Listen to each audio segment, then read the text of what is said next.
The word justice is usually associated with courts of law. We might say that justice has been done when a man's innocence or guilt has been proved beyond doubt. Justice is part of the complex machinery of the law. Those who seek it undertake an arduous journey and can never be sure that they will find it. Judges, however wise or eminent, are human and can make mistakes. There are rare instances when justice almost ceases to be an abstract concept. Reward or punishment are meted out quite independent of human interference. At such times, justice acts like a living force. When we use a phrase like, "It serves him right," we are, in part, admitting that a certain set of circumstances has enabled justice to act of its own accord.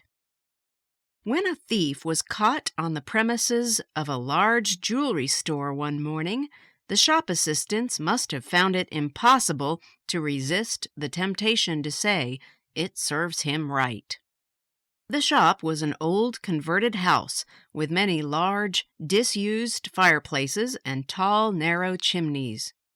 Towards midday, a girl heard a muffled cry coming from behind one of the walls. As the cry was repeated several times, she ran to tell the manager, who promptly rang up the fire brigade. The cry had certainly come from one of the chimneys, but as there were so many of them, the firefighters could not be certain which one it was.